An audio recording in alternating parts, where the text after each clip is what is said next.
আমার এই ইন্ট্রোডাক্টরি ক্লাসে সবাইকে স্বাগত জানাচ্ছি। ক্লাসটি মূলত বাঁকুড়া হিন্দু স্কুলের ক্লাস 11 সায়েন্স 2021 সালে যারা নতুন ভর্তি হয়েছ তাদের জন্য। তো এখনো প্রথাগতভাবে আমাদের ক্লাস স্টার্ট হয়নি।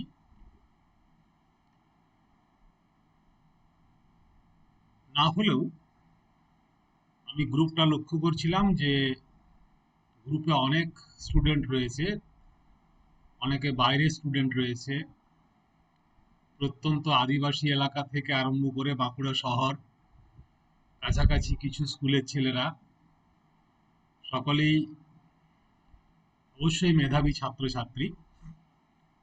তো যারা সায়েন্স নিয়ে পড়বো বলে ঠিক করেছো তারা আশা করছি এখনই ফিজিক্স পড়া শুরু করে দিয়েছো বিভিন্নভাবে, কেউ বাড়িতে, কেউ টিউশনে, কেউ নিজের উদ্যোগে শুরু করেছো। এটা আমি আশা করব, কারণ এটাই হচ্ছে চল বা প্রথা। আমাদের বাঁকুড়া হিন্দু স্কুল থেকে একটা উদ্যোগ নেওয়া হয়েছে, খুব শীঘ্রই মধ্যে ডিটেল রুটিন দেওয়া হবে। কোন মাস্টারমশাই ফিজিক্স, কেমিস্ট্রি, ম্যাথামেটিক্স, বায়োলজি, ইংরেজি, বাংলা ইত্যাদি ইত্যাদি যে সাবজেক্টগুলো তোমাদের রয়েছে সায়েন্সের স্টুডেন্টদের, কোন মাস্টারমশাই বা কোন ম্যাডাম কখন কোন ক্লাস নেবেন, কিভাবে নেবেন ইত্যাদি সম্বন্ধে ডিটেলড একটা রুটিন হেডমাস্টার মশাই আমাদের তৈরি করার জন্য নির্দেশ দিয়েছেন এবং সেটা তৈরি করার কাজও চলছে। তোমাদের রেজিস্ট্রেশন হওয়ার সঙ্গে সঙ্গে আশা করছি সেই রুটিনটা তোমাদের হাতে পৌঁছে যাবে। আমার যে ক্লাসগুলো, মূলত আমি এখানে ফিজিক্স পড়াই, গুগল মিটে আমার ক্লাসগুলো থাকবে না। তার চাইতে কিছুটা সুবিধাজনকভাবে আমি কিছু ক্লাস ভিডিও করে গ্রুপে পোস্ট করে দেবো। ভিডিওটা থাকবে একটা চ্যানেলে সবার জন্যে, যে কেউ দেখতে পারে ভিডিওটা। সেটা সে হিন্দু স্কুলের ছাত্র বা ছাত্রী হতেও পারে, আবার নাও পারে, সেও দেখতে পাবে। আর মূলত ক্লাসটা কিন্তু করা হবে বাঁকুড়া হিন্দু স্কুলের ছেলে মেয়েদের জন্য। প্রথমে যে ক্লাসটা আমি করব সেটা প্রথাগত ফিজিক্সের ক্লাস বটেও আবার নয়ও। দেখতেই পাচ্ছ, কেউ কেউ কৌতূহলী হয়ে এটা একবার দেখে নিয়েছো। Only two things are infinite: the universe and human stupidity. And I am not sure about the former. Albert Einstein. তোমরা নিশ্চয়ই জানো, যারা সায়েন্স নিয়ে পড়তে এসছো তারা অ্যালবার্ট আইনস্টাইনের নাম শুনেছো নিশ্চয়ই। ম্যান অফ দ্য মিলেনিয়াম, সহস্রাব্দের শ্রেষ্ঠ মানুষ বলে যাকে আখ্যায়িত করা হয়েছে। তো এরকম অনেকগুলো তার কোটেশন আমরা পাই। ক্লাস চলাকালীন প্রাসঙ্গিকভাবে কিছু কিছু কোটেশন আমি ইউজ করব, কিছুটা তোমাদের আইনস্টাইনের পার্সোনালিটির সঙ্গে পরিচিত করার জন্যও বটে, আর কিছুটা আমার নিজের এটা একটা খুব ফেভারিট বিষয় বলতে পারো। একবার ওনাকে প্রশ্ন করা হয়েছিল, উনি তো ওনার যেটা গবেষণার যে ফল সেটা সব সময় মহাবিশ্বকে নিয়ে বা মহাবিশ্বের গঠনকে নিয়ে, মহাবিশ্বের যেটা ওনার জেনারেল থিওরি সেটা মহাবিশ্বের জিওমেট্রি নিয়ে। তো মহাবিশ্ব অসীম, সসীম, ইনফাইনাইট, ফাইনাইট, এই কথাগুলো বা এই শব্দবন্ধগুলো নিয়ে ওনাকে প্রায়ই প্রশ্ন করা হতো এবং উনি অত্যন্ত উইটি অর্থাৎ খুব মজার মানুষ ছিলেন। ম্যান অফ দ্য মিলেনিয়াম তার সম্বন্ধে আমার কোনো বিশেষণেই কিন্তু সাফিসিয়েন্ট নয়। সহস্র অব্দ অর্থাৎ 1000 বছরে এই পৃথিবীতে কত মানুষ এসেছেন, কত মানুষ গেছেন, তাদের মধ্যে বেছে নেওয়া হয়েছে সর্বশ্রেষ্ঠ মানুষকে। তার সম্বন্ধে আমার মতো সাধারণ লোকের বলা কোনো বিশেষণ তাতে তারকে আখ্যায়িত করা যায় না। তো তিনি অত্যন্ত মজার মানুষ। উনি বলছেন যে দুটো জিনিস অসীম, একটা হচ্ছে ইউনিভার্স, মহাবিশ্ব, আর একটা হচ্ছে মানুষের বদমাইশি। And I am not sure about the former. Science তো, সায়েন্টিস্ট উনি বলছেন ইউনিভার্সের সম্বন্ধে কিন্তু আমি শিওর নই, কিন্তু এটা ঠিক মানুষের বদমাইশি হচ্ছে কিন্তু ইনফাইনাইট। আমার অবশ্য এখানে আলোচ্য বিষয় ইনফাইনাইট নিয়ে। তো মহামানবের বাক্য সেটা তো খণ্ডিত করে পরিবেশন করা যায় না, আমি গোটাটাই পরিবেশন করলাম। আমি স্টুপিডিটির ধার ধার দিয়ে যাচ্ছি না, আমার আলোচ্য বিষয় থেকে এটা সম্পূর্ণ বাদ রাখছি। আমরা ইনফাইনাইট নিয়ে আলোচনা করব। পদার্থবিদ্যার ক্লাসে ফাইনাইট অ্যান্ড ইনফাইনাইট এই দুটো বিষয় সম্বন্ধে বিচিত্র ধরনের ধারণা আছে, এবং বিভিন্ন সময়ে ধারণাটা বদলেও যায়।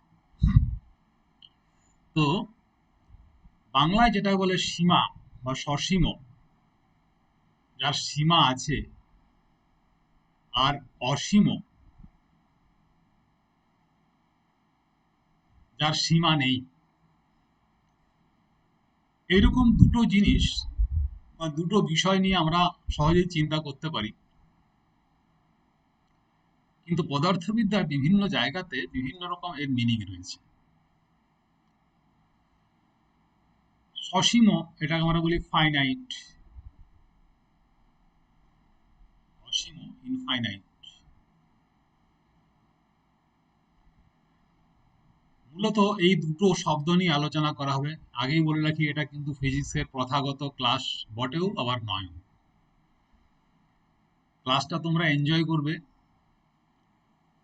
কোনো রকম নোটস নেওয়ার দরকার নেই। শুধুমাত্র আমি দেখলাম যে আমাদের যে হোয়াটসঅ্যাপ গ্রুপটা রয়েছে, সেই গ্রুপে আবার তোমাদের মতামত দেওয়া যাবে না, মেনে নিতেই হবে সেটা।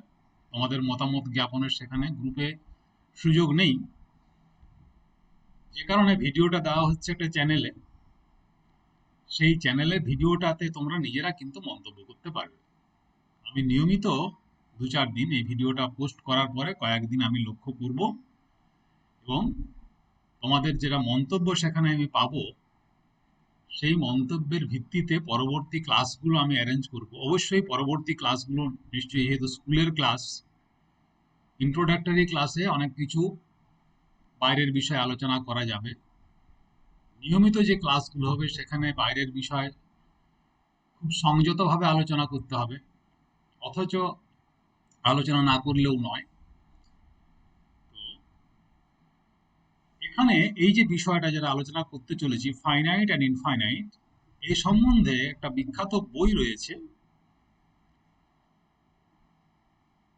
পার্টিকুলারলি এই দুটো বিষয় নিয়ে বইটা নয়, বইটা ফিজিক্সেরই একটা পপুলার সায়েন্সের বই।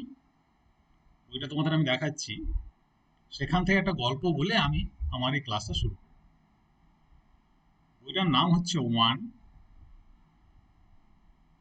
2, 3 অ্যান্ড ইনফিনিটি।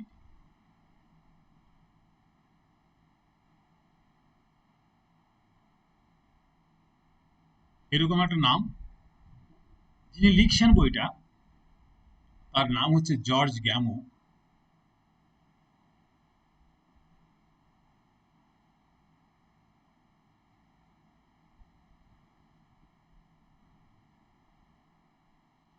কেউ কেউ হয়তো নামটা জানো। এই যে বিগ ব্যাং থিওরি বলি আমরা, মহাবিশ্বের সৃষ্টি কি করে হয়েছিল, এ নিয়ে একটা বিখ্যাত তত্ত্ব রয়েছে, এবং সর্বজন স্বীকৃত যে তত্ত্ব এখন যেটা চলছে, এই বিগ ব্যাং থিওরি এর প্রবক্তা হচ্ছেন এই সায়েন্টিস্ট। তার লেখা একখানা বই। এই জায়গাতে এই ফাইনাইট এবং ইনফাইনাইট এই বিষয়ে বেশ মজার মজার কতগুলো বিখ্যাত গল্প রয়েছে। অবশ্য বইটা গল্পের বই নয়, বইটা ফিজিক্সের বই। Facts and speculations of science. Not only physics, physics বাদ দিয়েও সেখানে অনেক কিছু বিষয় নিয়ে আলোচনা করা হয়েছে। বইটা আমি টেবিলে রেখেছি তোমার দেখানোর জন্য। এইরকম তার ভলিউম, তার গেট আপ। এখানে একটা গল্প রয়েছে সংখ্যা, সংখ্যার বিশালত্ব ইত্যাদি ইত্যাদি নিয়ে আলোচনা করার জন্য একটা গল্প রয়েছে। গল্পটা হচ্ছে এইরকম, এবং ইন্ডিয়ান কনটেক্সটে গল্পটা বলা হচ্ছে যে বিখ্যাত বেনারসের যে শিব মন্দির, সেখানে একটা কপার প্লেট রয়েছে। কপার নয়, এটা হচ্ছে ব্রাস প্লেট।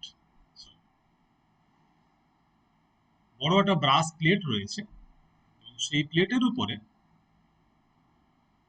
ধরা যাক প্লেট, এবং সেই প্লেটের উপর তিনটে দণ্ড রয়েছে। মোটামুটি ধরো দণ্ডগুলো ওখানে মাপ বলে দেওয়া হয়েছে, দণ্ডগুলো এক একটা 20 ইঞ্চির মতো করে লম্বা, এক একখানা দণ্ড 20 ইঞ্চি করে লম্বা।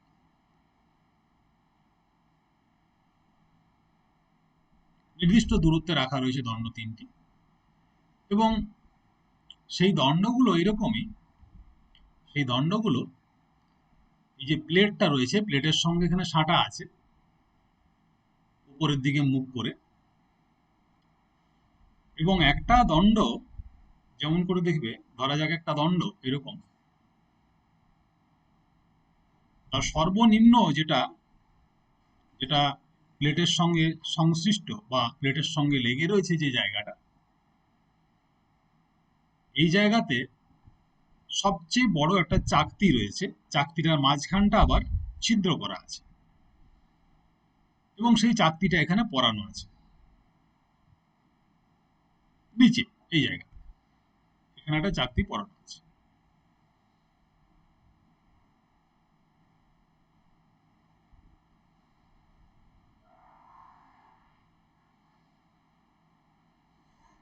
এই যে চাকতিটা আছে, তার উপরে আরেকটা চাকতি আছে, সেটা ওর থেকে ছোট। তার উপরে আরেকটা চাকতি আছে, সেটা তার থেকে ছোট।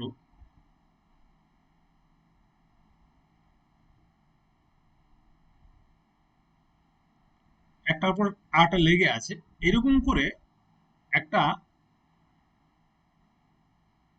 পরপর পরপর এরকম 64 খানা, 64, এরকম করে 64 খানা চাকতি রাখা আছে, মাঝের ছিদ্র। তো এই 64 খানা চাকতিকে একটাতেই রাখা আছে, এরকম পরানো আছে পরপর। এই দণ্ডগুলো কিন্তু ডায়মন্ডের তৈরি। এরপরে কাজটা হচ্ছে কি, ইনস্ট্রাকশনটা কি না, এই চাকতিগুলো সবগুলোকে একটাতে আছে, এটা তিনটেতেই নেই, এগুলো ফাঁকা, এটাও ফাঁকা, এটাও ফাঁকা, এটাও ফাঁকা, একটার মধ্যে আছে। যেটা চাকতি রয়েছে যেটাতে, সেখান থেকে ট্রান্সফার করতে হবে যে কোনো একটাতে। ট্রান্সফার করার শর্তটা কি না, এই চাকতিকে অন্য কোথাও নামানো যাবে না। নামাতে গেলে আরেকটা দণ্ডের উপরে নামাতে হবে এক, অর্থাৎ যে কোনো চাকতি এরকম জায়গাতে রাখা যেতে পারে, কিংবা এখানে রাখা যেতে পারে। শর্ত হচ্ছে আরেকটা 2 নম্বর, যে নিচে থাকবে বড় চাকতি, আর তার উপরে থাকবে তার থেকে ছোট চাকতি। কখনোই কিন্তু একটা ছোট চাকতিকে নিচে রেখে বড় চাকতিকে উপরে রাখা যাবে না। তাহলেই কিন্তু, যেটা ইনস্ট্রাকশন, ইনস্ট্রাকশন মানে হচ্ছে কি রিলিজিয়াস ইনস্ট্রাকশন, ধর্মীয় একটা আদেশ, এরকম করে রাখতে হবে। তাহলে কি ব্যাপারটা কি দাঁড়ালো, 64 খানা চাকতি রয়েছে একটা দণ্ডতে, একটা দণ্ড থেকে অন্য একটা দণ্ডতে এই 64 খানা চাকতিকে ট্রান্সফার করতে হবে। অন্য দণ্ড ট্রান্সফার করার সময় ইন্টারমিডিয়েট প্রসেস হিসাবে আরেকটা দণ্ড দেওয়া আছে, সেখানে রাখা যেতে পারে। কিন্তু কোনো জায়গাতেই এই দণ্ড বাদ দিয়ে কোনো জায়গাতে, ফাঁকা জায়গাতে চাকতিকে নামিয়ে রাখা যাবে না, এক। 2 নম্বর, যেখানেই রাখা হোক না কেন, এখানে কিংবা এখানে কিংবা এখানে, যেখানেই রাখা হোক না কেন, সেখানে কোনো মতেই কিন্তু নিচে ছোট চাকতি উপরে বড় চাকতি, যে কোনো সাইজ হোক না কেন, রাখা যাবে না। নিচে বড় চাকতি থাকবে, তার উপরে ছোট চাকতি থাকবে। তাহলে দুটো ইনস্ট্রাকশন রয়েছে, এবং এই দুটো ইনস্ট্রাকশন দিয়ে একটা দণ্ড থেকে আরেকটা দণ্ডতে সমস্ত চাকতিগুলোকে ট্রান্সফার করতে হবে, অর্থাৎ ওখান থেকে এখানে নিয়ে আসতে হবে। তো হিন্দু পুরাণে বা হিন্দু শাস্ত্রে বলা হয় যে কাশীর যে শিবের মন্দির, ভগবান শিবের যে মন্দির, সেই মন্দির বহু প্রাচীন। কতটা প্রাচীন সে বিষয়ে কিন্তু কেউ বলতে পারে না। বলা হয় বিশ্বের প্রাচীনতম নগরী বেনারস বা কাশী। এক। 2 নম্বর, রিলিজিয়াস ইনস্ট্রাকশন, অর্থাৎ সেখানে ধর্মীয় যা অনুশাসন যা রয়েছে, যারা সেখানে পুরোহিতরা রয়েছেন তারা কিন্তু সেটি অক্ষরে অক্ষরে পালন করেন, এবং সেখানে একজন পুরোহিতকে সেখানে এনগেজ করা হয় সব সময়। তিনি সবসময় ওই পবিত্র কাজটি করে চলেছেন। যতদিন ধরে মন্দিরটি রয়েছে ততদিন ধরেই কাজ করে চলেছেন। এবং বহু যুগ আগে যখন মন্দিরটা সৃষ্টি হয়েছিল, সেই তখন থেকেই এই কাজটি ধারাবাহিকভাবে বংশানুক্রমে কেউ না কেউ কাজটা করে চলেছেন, এবং এই কাজটা কখনোই বন্ধ করা হয় না। ট্রান্সফার কিন্তু, প্রসেস অফ ট্রান্সফারেন্স যেটা, সেটা চলছে, এখনো চলছে। তো জর্জ গ্যামোর যে বইটি, অর্থাৎ 1, 2, 3 ইনফিনিটি, এই বইটি তিনি লিখেছেন, এবং লেখার ক্ষেত্রে আরো 2-1টি বই থেকে তিনি ধার নিয়েছেন। এবং সেখানে বইটি লেখার ক্ষেত্রে, লেখার পরে গল্পটি উনি বলেছেন, সেখানে গল্পটি বলার পরে হিসেব করে দেখাচ্ছেন জর্জ গ্যামো। উনি ফিজিসিস্ট, অ্যান্ড অবশ্যই যারা ফিজিসিস্ট, থিওরিটিক্যাল ফিজিক্স বা এক্সপেরিমেন্টাল ফিজিক্স যাই হন না কেন, যে কোনো ফিজিক্সের যে কোনো শাখাতেই যারা পড়াশোনা করেন, তাদের গণিত সংক্রান্ত যে, যেটা আমরা বলি ব্যুৎপত্তি, গাণিতিক ব্যুৎপত্তি, অর্থাৎ ম্যাথামেটিক্যাল অ্যাপটিটিউড, এটা কিন্তু প্রয়োজন হয়। এবং ম্যাথামেটিক্যাল অ্যাপটিটিউড অনেকে ম্যাথামেটিক্স না রেখে যারা ফিজিক্স রাখে, কেউ কেউ রাখতে চায়, অনেক সময় স্টুডেন্টরা বলে স্যার আমি বায়ো সায়েন্স রাখবো, ফিজিক্স পড়বো, কেমিস্ট্রি পড়বো, ম্যাথামেটিক্সটা আমার রাখার দরকার নেই, ওটা আমি পড়বো না। তাদের উদ্দেশ্যে বলি, ফিজিক্স পড়তে গেলে বাবু তোমাকে অঙ্ক জানতেই হবে। অঙ্ককে বাদ দিয়ে ফিজিক্স শেখা নেহাতেই, কি বলবো, যে মূর্খামি ছাড়া কিছু নয়। বরং অঙ্ক ভালো জানতে হবে। অঙ্ক ভালো করে না জেনে যদি কেউ ফিজিক্স পড়ার চেষ্টা করে, সেটা একরকম মূর্খামি বলতে হবে। যে সেটা তার না জানা হবে অঙ্ক, না জানা হবে ফিজিক্স। তবে হ্যাঁ, এটা ঠিক কথা যে অনেকে অঙ্ক না রেখে ফিজিক্স পড়ে পড়ে হয়তো কোনো মানে কম্পিটিশনে চান্স পেয়ে গেছে। বিভিন্নভাবে চান্স পাওয়া যায়, সে বিষয়ে কথা তুলতে গেলে অনেক বিতর্ক হবে, সেগুলো বলতে চাই না। তো সেটা আলাদা ব্যাপার। তবে আমি তোমাদের প্রস্তাব করব, ফিজিক্স পড়তে গেলে ম্যাথামেটিক্স জানা দরকার রয়েছে, এবং সেই ম্যাথামেটিক্যাল অ্যাপটিটিউড সম্বন্ধে একটু উৎসাহী করার জন্য, কাকে বলে ম্যাথামেটিক্যাল অ্যাপটিটিউড, কিভাবে সেটা তৈরি হবে বা কিরকম তার প্রয়োগ রয়েছে, সে বিষয়ে বারবার তোমাদের বলা হবে। এবং আমার ফিজিক্সের ক্লাসগুলো মূলত ম্যাথামেটিক্সের একটা স্ট্রং ব্যাকগ্রাউন্ড থেকে ক্লাসগুলো উঠে আসবে। সে বিষয়ে তোমাদের ট্রেন্ডও করা হবে, কিছু কিছু ম্যাথামেটিক্সের চ্যাপ্টার করিয়ে দেওয়া হবে। আমি মূল গল্পে ফিরে আসি।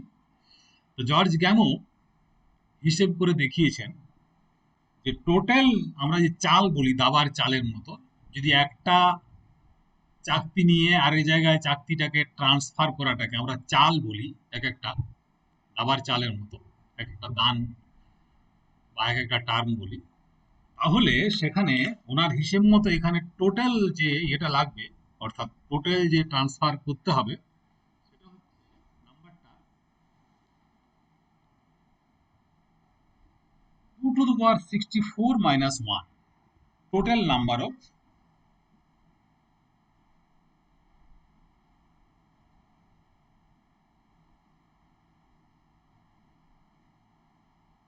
2 to the power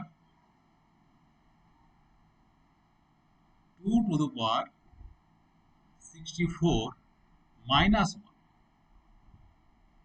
n হচ্ছে নাম্বার অফ টার্মস, যতবার তোমাকে এটাকে চাল দিতে হবে।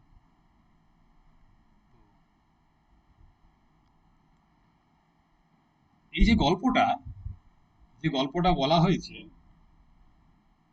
সেই গল্পতে আরো বলা আছে যে যখন এই ট্রান্সফারেন্স অর্থাৎ এক জায়গা থেকে অন্য জায়গাতে, একটা টাওয়ার থেকে, যেটা টাওয়ার বলা হচ্ছে, একটা দণ্ড থেকে আরেকটা দণ্ডতে এই কাজটা সম্পূর্ণ শেষ হয়ে যাবে, কাজটা ট্রান্সফার করা এক জায়গা থেকে অন্যদিকে সম্পূর্ণ শেষ হয়ে যাবে, তখন এই মহাবিশ্ব, সেখানকার মন্দির, সেখানকার যারা থাকবে, হ্যাঁ, যা কিছু থাকবে, সমস্ত কিছু হঠাৎ করে সেই সময় একটা বড় প্রলয় কাণ্ড ঘটবে।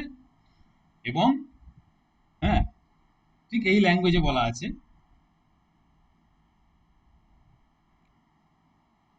দি needles, tower, temple and Brahmins alike will crumble into dust, and with a thunderclap the world will vanish.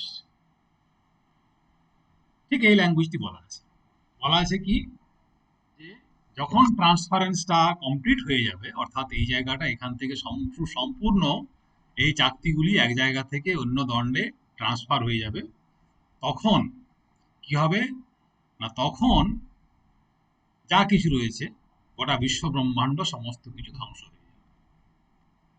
আরই মজার বিষয়, আপাত দৃষ্টিতে মনে হতে পারে যে এইটুকু কাজ, 64 এখানে মাত্র চাকতি, দুটো মাত্র শর্ত, এইগুলো মেনে পড়ে একটা টাওয়ার থেকে আরেকটা টাওয়ারে যদি ট্রান্সফার করতে হয়, এ বেশি আপাত দৃষ্টিতে মনে হতে পারে যে এটা ফাইনাইট টাইমের ব্যাপার। জর্জ গ্যামো হিসেব করে দেখাচ্ছেন যে এই যে টাইমটা, এতগুলো চাল যদি দিতে হয়, এতগুলো চাল মানে এতগুলো আর চালাতে হয়, তাহলে ওখানে ডিটেলস কিন্তু গল্পটা দেওয়া আছে। উৎসাহী ছাত্রছাত্রী যারা রয়েছে বা যারা ভিডিওটা দেখছো, তারা বইটা পড়ে দেখতে পারো। বইটা যদিও খুব নয়, নয়, অতি দুর্লভ বইটা নয়, বইটা ইন্ডিয়ান মার্কেটে পাওয়া যায়। আবার এখন তো অনেক সুবিধা হয়েছে, আমরা যখন বইটা পড়তাম তখন বইটা অরিজিনালি হার্ড কপি জোগাড় করে পড়তে হতো, এখন ই বুক আকারে বইটা পাওয়া যায়, ইজিলি ডাউনলোডেবল। ডাউনলোড করতে যদি অসুবিধা হয় আমাকে বলবে, আমি গ্রুপে ডাউনলোড করে পাঠিয়ে দেবো, তোমরা দেখে নাও। আর এমনি মার্কেটে যদি বইটা কেউ কিনতে চাও, তাহলে মাত্র এটা তখন আমার সময় আমি যখন কিনেছিলাম, সেটা কয়েক দশক আগে, আমার শিক্ষকতা জীবনটা 3 দশক পেরিয়ে গেছে, তাহলে আমার ছাত্র জীবনের বই, ন্যাচারালি কয়েক দশক আগে বইটা 100 টাকা দাম ছিল। তো এটা এখন 300-400 টাকার মতো দাম হতে পারে আমার মতে। যাই হোক, তো জর্জ গ্যামো হিসেব করে দেখাচ্ছেন যে এখানে যে গল্পটা বলা আছে, ধর্মীয় অনুশাসনের কথা বলা আছে, এবং যে ঘটনাটা ঘটছে সেটা বলা আছে, সেখানে পৃথিবীর বয়স বা বিশ্বব্রহ্মাণ্ডের কতদিন তার ডিউরেশন, এই বিশ্বব্রহ্মাণ্ড কতদিন টিকবে, কসমোলজিস্টরা হিসেব করে যেটা বার করেছেন। আর এখানে এই গল্পতে যেটা বলা আছে, এতগুলো চাল, 2^64-1, এত সংখ্যক চাল দিতে যে সময় লাগবে, সেই দুটো তথ্যের মধ্যে খুব বেশি ফারাক নেই। যদিও কসমোলজিক্যাল কনস্ট্যান্ট, কসমোলজিক্যাল হিসেব এবং রিলিজিয়াস অনুশাসন, যে সমস্ত নিয়ম কানুন মেনে আছে, অনুশাসনগুলো রয়েছে, সেই মেনে তার যে সময় সম্বন্ধে করা হয়েছে, যদি উনি বলছেন যদি প্রতি সেকেন্ডে একটা করে চাল দেওয়া হয়, এবং যে প্রিস্ট বা যে ব্রাহ্মণ সেখানে এই কাজটি করছেন, বংশানুক্রমে কাজ কেউ করছেন হয়তো, বা একটা গোষ্ঠী কাজ করে চলেছে, প্রতি সেকেন্ডে কোনো ভ্যাকেশন না নিয়ে, কোনো ছুটি না নিয়ে, বাথরুম না গিয়ে, না খাবার খেয়ে, একজনের পক্ষে করা সম্ভব নয়, রিলে করে যদি কাজটা করা হয়, প্রতি সেকেন্ডে একটা করে যদি চাল দেওয়া হয়, তাহলেও যে সময় লাগবে, সেই সময়টা কিন্তু অনেক বড় সময়, এবং সেই সময়টা হিসেব করে দেখা যাবে that time is comparable to the time of duration of the universe. তার মানে এই নয় যে মাইথোলজিক্যাল যে সমস্ত ট্রুথ এবং সায়েন্টিফিক ট্রুথ দুটো একই, এটা কিন্তু নয়, এটা কেউ ধরে নিও না। এবং এখানে আমি কোনো এই বিষয়ে কোনো প্রচার আমি করতে চাইছি না।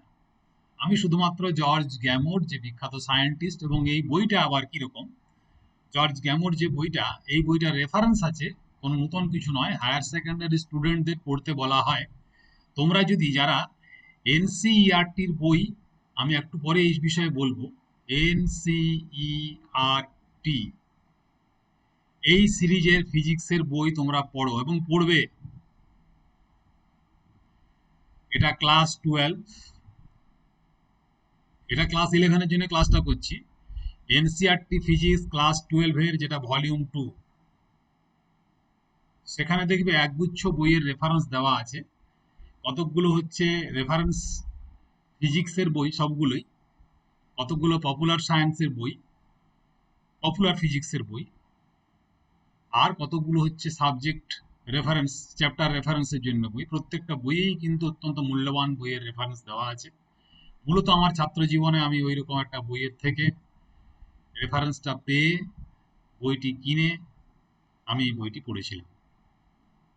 এবং এরকম বহু বই রয়েছে ফিজিক্সের, আমার ব্যক্তিগত সংগ্রহও রয়েছে, বাজারেও পাওয়া যায়। সেখানে এরকম ফিজিক্সের প্রচুর নতুন নতুন গল্প রয়েছে। আমার ক্লাস করার সঙ্গে সঙ্গে আমি সেই গল্পগুলো তোমাদের সঙ্গে শেয়ার করব। সেগুলো তোমাদের ফিজিক্সের পাঠ নিতে সাহায্য করবে এবং উদ্বুদ্ধ করবে। যাই হোক, যেটা বলছিলাম, এনসিইআরটি ফিজিক্স ক্লাস 12 ভলিউম 2 এর শেষের দিকের পাতাতে 1, 2, 3 ইনফিনিটি অথর্ড বাই জর্জ গ্যামো এই বইয়ের রেফারেন্স দেওয়া আছে। সেই বইয়ের থেকে একটি ছোট্ট গল্প তোমাদের বললাম, যেটি আইনস্টাইনের একটি উক্তি ইনফিনিটি যেখানে আছে শেষ, তার সঙ্গে সাযুজ্য রেখে গল্পটা দিয়ে আমি ক্লাসটা শুরু করলাম। এখন এই ক্লাসটা যেহেতু আমাদের একটা শব্দবন্ধ দিয়ে শুরু করলাম, ফাইনাইট অ্যান্ড ইনফাইনাইট, তাহলে আমাদের যেটা কাজ হবে ফিজিক্সের, ইনফাইনাইট এই শব্দ থেকে গল্পটা এলো। গল্প থেকে আমি দুটো বা একটা তোমাদের অঙ্ক করাই, যেখানে আমার এই বিষয়গুলো আছে, ফাইনাইট এবং ইনফাইনাইট এই গল্পগুলো আসবে, এই বিষয়গুলো আছে। আবার বলে রাখি যে প্রথমেই ফিজিক্সের অঙ্ক দেখে ভড়কে যেও না বা ভয় পেও না, ফিজিক্সের অঙ্কটাই হচ্ছে সবচেয়ে ভালো, মানে মূল্যবান বিষয় অঙ্কগুলোই। প্রথমত হচ্ছে যে তোমাদের ফিজিক্সের অঙ্ককে ভয় পেলে চলবে না।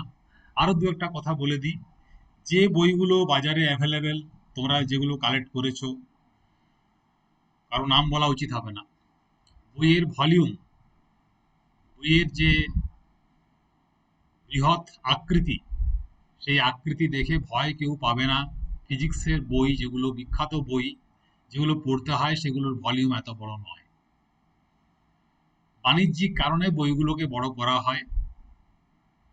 সিলেবাস যেটা রয়েছে আমাদের ফিজিক্সের ক্লাস 11 এবং ক্লাস 12-এর, প্রথম থেকে শেষ পর্যন্ত সিলেবাস অনুযায়ী বই যেটা আছে, সরকারি বই এনসিইআরটির বইটি সবচাইতে ভালো বই। আমি এনসিইআরটির বইটির কেন বলছি, এনসিইআরটির মোট 4টি বই রয়েছে, ক্লাস 11-এর 2টি,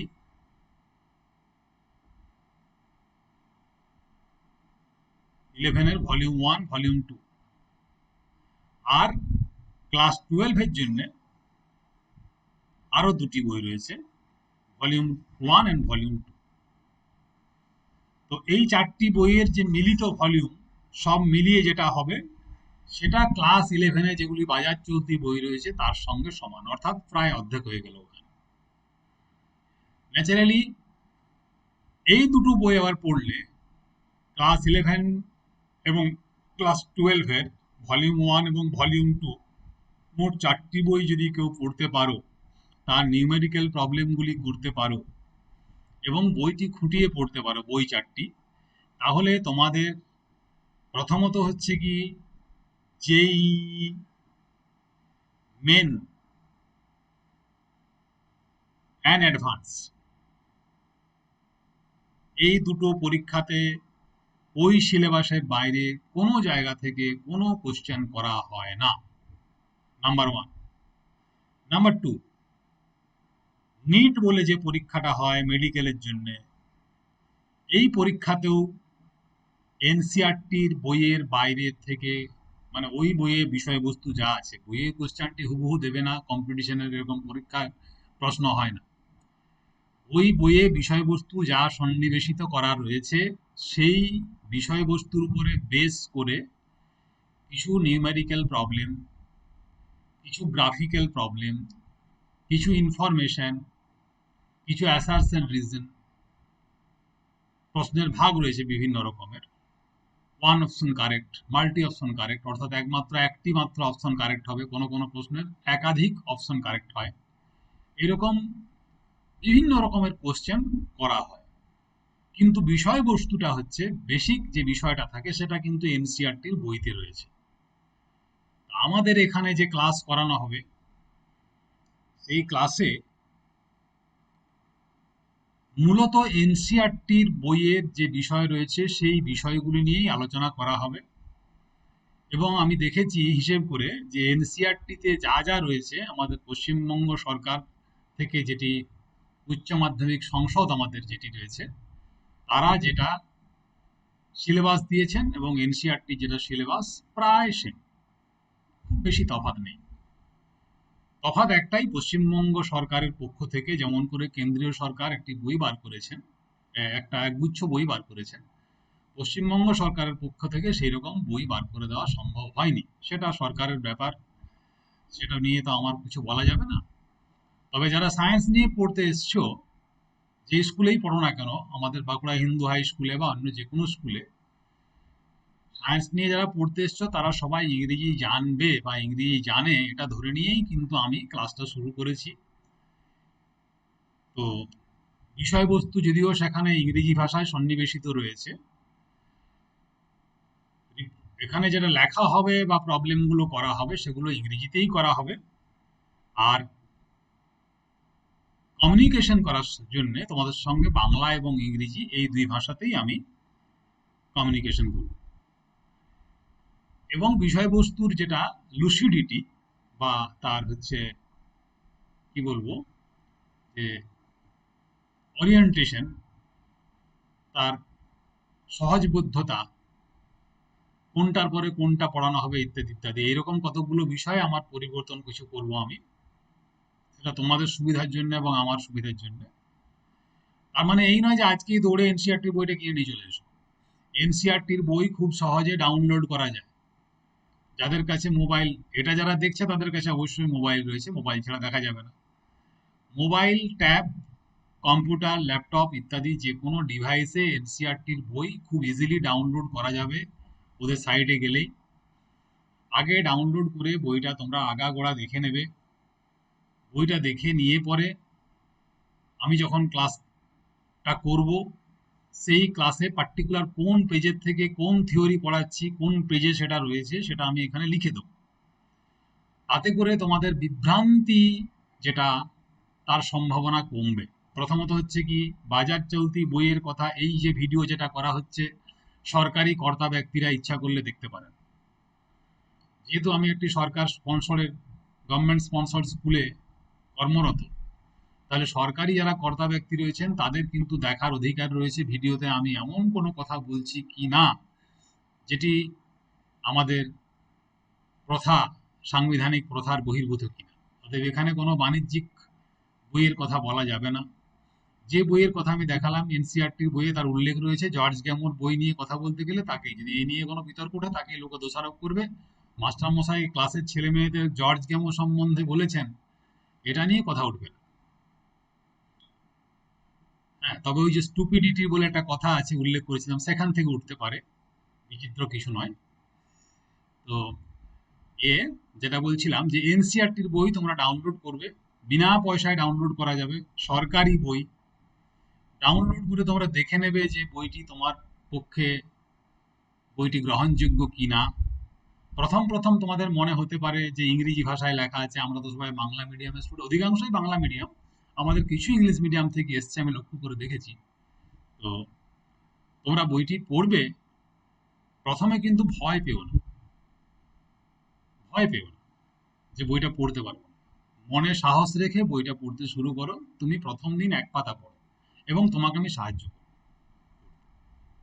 বইটি পড়তে কি করে বইটি পড়তে হবে, কি করে বইটির বিষয়বস্তু অধিগত করতে হবে, হৃদয়ঙ্গম করতে হবে, সে বিষয়ে তোমাদের আমি সর্বতোভাবে সাহায্য করব। এবং এই ভিডিওর মারফত তোমরা নির্দ্বিধায় আমাদের গ্রুপে মতামত দেওয়া যাবে না, গ্রুপের অ্যাডমিনরা ঠিক করেছেন, ঠিকই আছে, কোনো অসুবিধা নেই। ভিডিওর নিচে কিন্তু মতামত দেওয়া যাবে। সেই মতামত এর ভিত্তিতে আমি ক্লাসগুলো নতুন করে রিওরিয়েন্ট করব, তার লুসিডিটি, তার কাঠিন্য মাত্রা ইত্যাদি ইত্যাদি যা যা আছে সমস্ত কিছু রিওরিয়েন্ট করা হবে। তাহলে এতক্ষণ পর্যন্ত ইন্ট্রোডাকশন হলো, কোন বইয়ের থেকে কি পড়াবো না পড়াবো, তোমাদের ভালো লাগা মন্দ লাগা ইত্যাদি ইত্যাদি সম্বন্ধে আলোচনা করলাম। এখন আমি দু একটি বিষয়ের দিকে চলে যাই, মূল বিষয়ের দিকে চলে যাই। তো মূল বিষয়টা হচ্ছে এই, ফিজিক্সে বললাম যে প্রবলেম প্রচুর করতে হবে, তোমরা ক্লাস 9-এ ফিজিক্সের প্রচুর প্রবলেম টবলেম করেছো গতিবিজ্ঞানের উপরে। তো আমরা এখানে একটা ছোট্ট প্রবলেম নিয়ে আলোচনা করব। প্রবলেম দিয়ে শুরু করছি, প্রবলেম সলভিং দিয়ে শুরু করছি। তো প্রবলেমটা হচ্ছে এইরকম, আগে প্রবলেমটা লিখতে হবে, এবং লিখতে গেলে আমার একটু বইয়ের সাহায্য নিতে হবে, যেখানে বইটার প্রবলেমটা রয়েছে। এটাও একটা বিখ্যাত বইয়ের problem.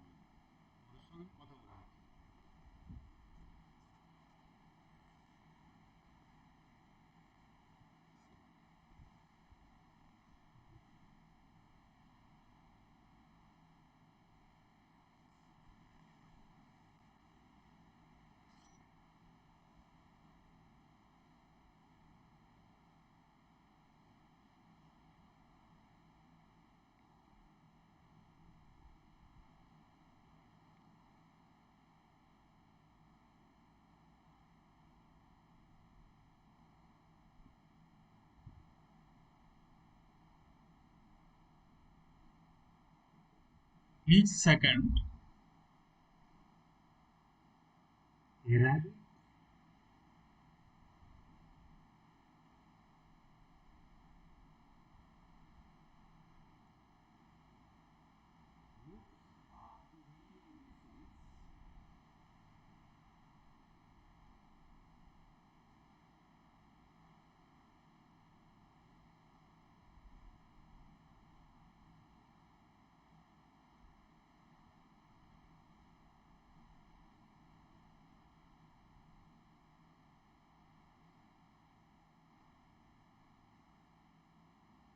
from his nose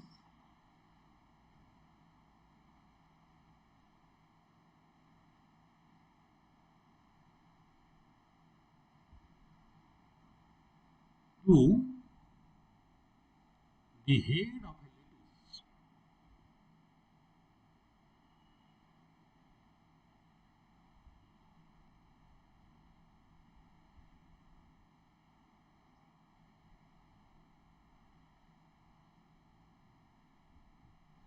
Lettuce. Does he ever get to the lettuce?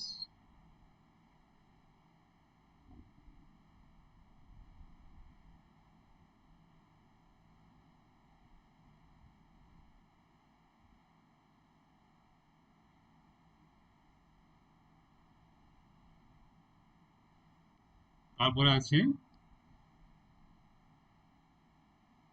what is the limiting value of average velocity? What is the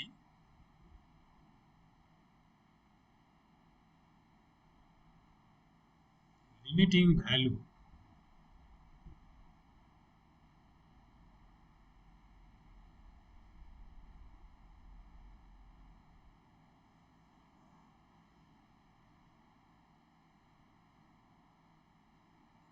প্রবলেমটা আরো পার্ট রয়েছে, সেগুলো আমি পরে লিখব, আগে বোঝাই।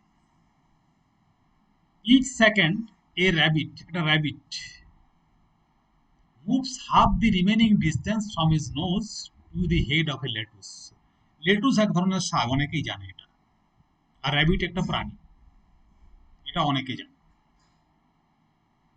তাহলে আগে প্রবলেমটা নিয়ে আলোচনা করি। এটা হচ্ছে র্যাবিটের পজিশন, আর এটা হচ্ছে লেটুসের পজিশন, ঠিক আছে?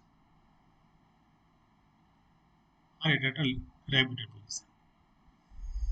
তো র্যাবিটের যে নোজ, সেখান থেকে হেড অফ দ্য লেটুস, অর্থাৎ এই যে ডিস্টেন্সটা আছে, সেই যে ডিস্টেন্স আছে সেই ডিস্টেন্স 1 সেকেন্ডে তার অর্ধেকটা দূরত্ব র্যাবিট যেতে পারে।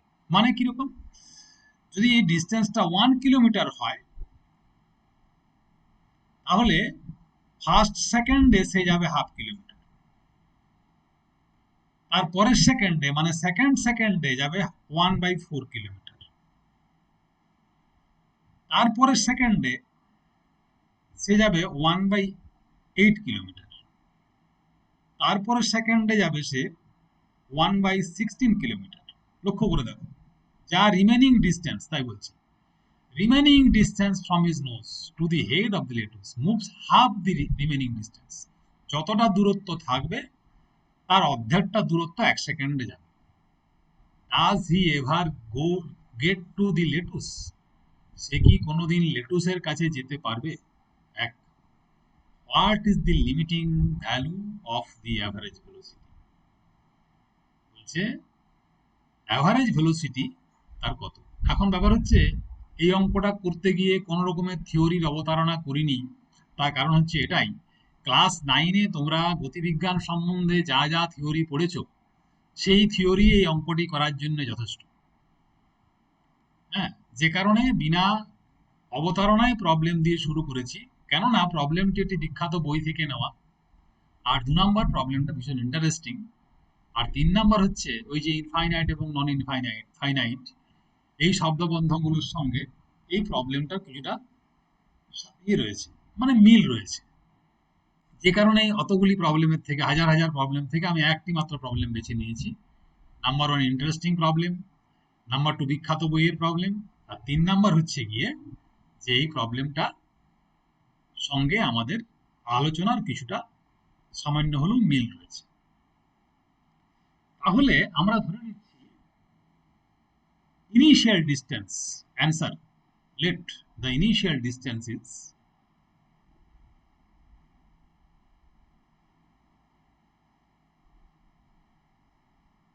distance is equal to x naught। তাহলে দূরত্বটা যেটা আমরা বলেছিলাম 1 কিলোমিটার, সেটা হচ্ছে x naught। ওকে, তাহলে when t is equal to 0, when, আচ্ছা এটা আমি অন্য পেজে চলে যাই তাহলে সুবিধা হবে। এখানে অঙ্কটা আছে, যারা ইন্টারেস্টেড তারা অঙ্কটা এখান থেকে ভিডিওটাকে দেখে অঙ্কটা লিখে নেবে।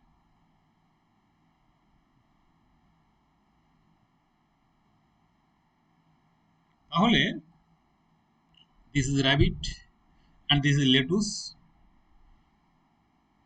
when, তাহলে এখানে লিখি when t is equal to 0,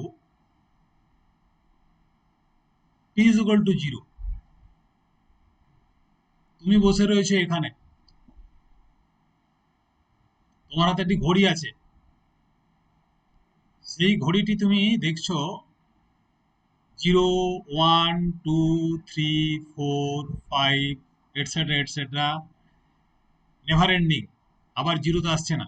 ঘড়ি কিন্তু তোমাকে টাইম জিরো থেকে 1, 2, 3 ইনফিনিটি এই পর্যন্ত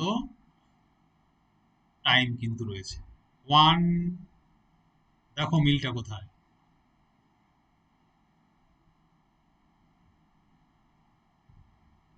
এইরকম ডায়াল সম্পন্ন একখানা ঘড়ি রয়েছে, সেই ঘড়িতে সময় তুমি দেখছো আর র্যাবিটকে লক্ষ্য করছো আর ডিস্টেন্সটা তুমি মাপছো। So when t is equal to 0, the remaining distance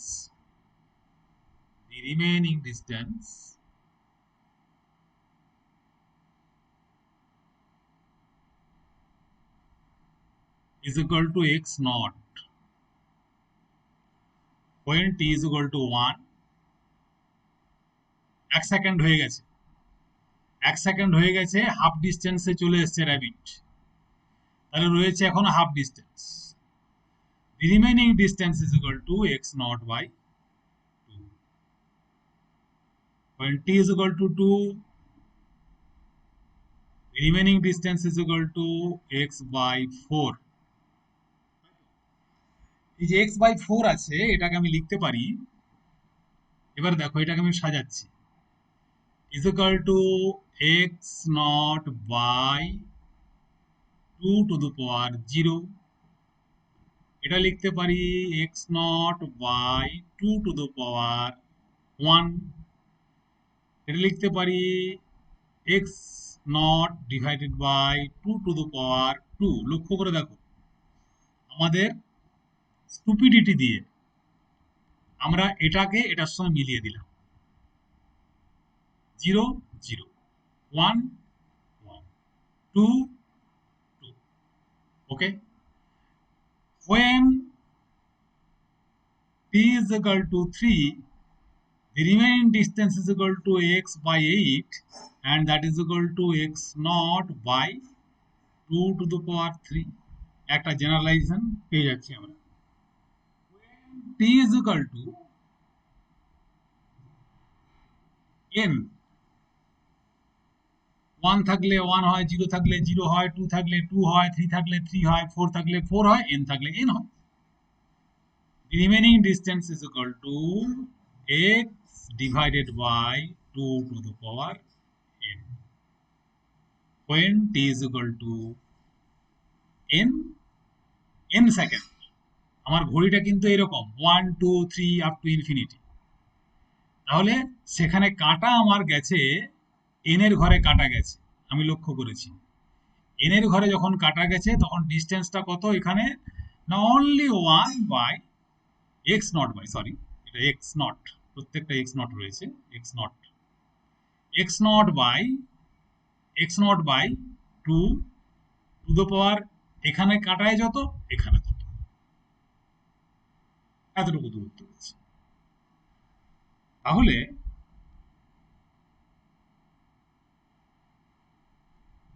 যদি if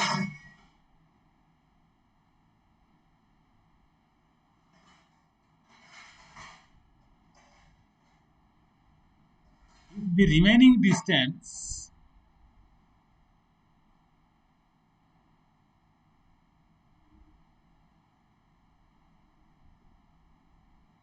is equal to 0, মানে কি, র্যাবিট যে র্যাবিট ছিল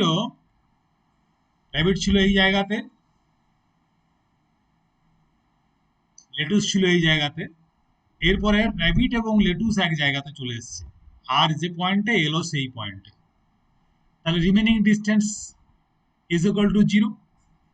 তাহলে if the remaining distance is equal to 0 when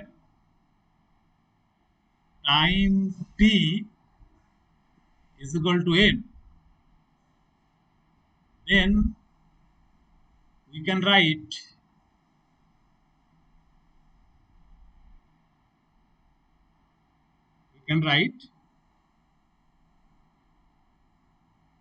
zero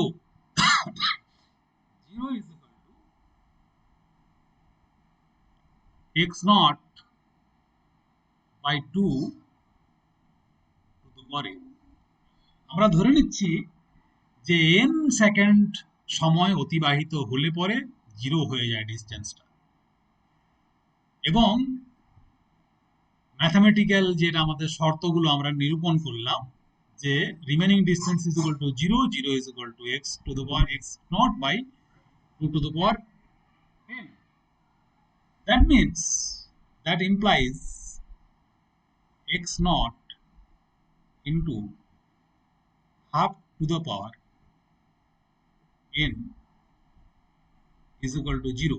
দেখো এটা non zero, x naught non zero, that implies half to the power n is equal to 0, and that implies n is equal to infinity। এই যে এই ম্যাথামেটিক্সটা যারা জানে না, have to the power n is equal to 0 যদি হয় তাহলে n is equal to infinity হয়। So this mathematical aptitude is necessary. এটা কেন হয় সেটা আমার ফিজিক্সের ক্লাসে আলোচনা করার বিষয় নয়, এইটুকু জায়গাটা তোমাদের জানতেই হবে। তাহলে when n is equal to infinity, that means time যখন ইনফিনিটি, তখন র্যাবিট লেটুসের কাছে চলে আসবে। তাহলে আমরা বলতে পারি যে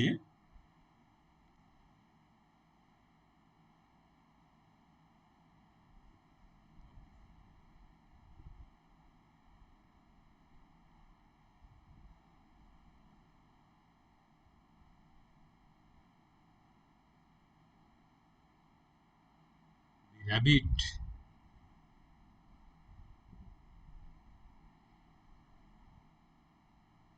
at t is equal to infinity,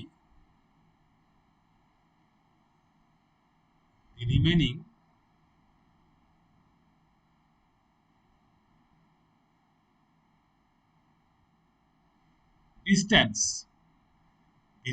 distance is 0. That means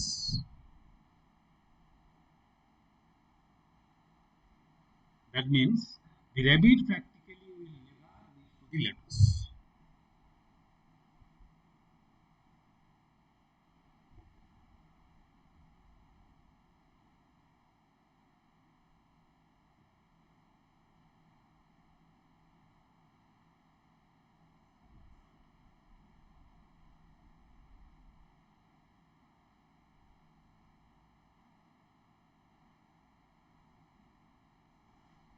মানে সে কোনোদিনই লেটুসের কাছে পৌঁছাতে পারবে না।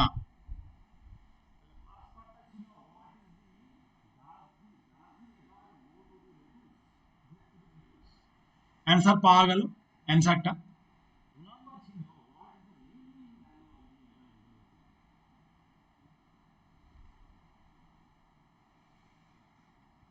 এবারে দেখো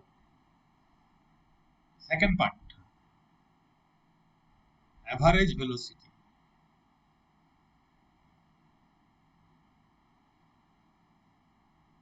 তোমরা পড়েছো অ্যাভারেজ ভেলোসিটি সম্বন্ধে ক্লাস 9-এ। সেখানে বলা আছে average velocity is equal to total distance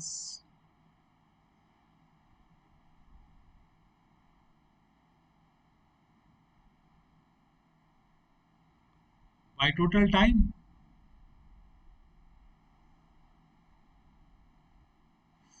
total distance হচ্ছে কিন্তু এক্স নট, আমরা কাল্পনিক ভাবে দেখে নিচ্ছি ইনফাইনাইট টাইম অতিবাহিত হয়ে গেছে এবং সেখানে লেটুসের উপরে র্যাবিট ঝাঁপিয়ে পড়েছে, সময় অতিবাহিত হয়েছে infinity, something by infinity that is equal to 0। That means average velocity তার মানে র্যাবিটটা প্র্যাকটিক্যালি এগোচ্ছেই না। অ্যাভারেজ ভেলোসিটি যদি 0 হয়, র্যাবিটটা সেখানে যেতে, অ্যাভারেজ ভেলোসিটি 0 যদি হয়, ম্যাথামেটিক্যালি অ্যাভারেজ ভেলোসিটি 0 যদি কারো হয়, তাহলে সে তো যাবে কি করে, সে তো পৌঁছাতে পারবে না। তাহলে এই হচ্ছে mathematical sense about finite and infinite. ব্রহ্মাণ্ড সৃষ্টি থেকে ব্রহ্মাণ্ড শেষ পর্যন্ত কসমোলজিক্যাল যে টাইম ক্যালকুলেশনের বিষয়টা তোমাদের আমি শেখাতে পারতাম না এই অল্প পরিসরে। সেখানে অনেক বড় বড় ক্যালকুলেশন, টাইম সম্বন্ধে সেখানে ধারণা, অনেক বড় বড় ক্যালকুলেশন, অনেক বড়। অবশ্যই সহজতর একখানা বই আছে এটা নিয়ে, সেটা ক্যালকুলেশন না করে টাইম সম্বন্ধে সেখানে বলা আছে, সে বিষয়ে অন্য একদিন আলোচনা হবে। তাহলে that is infinite, finite time.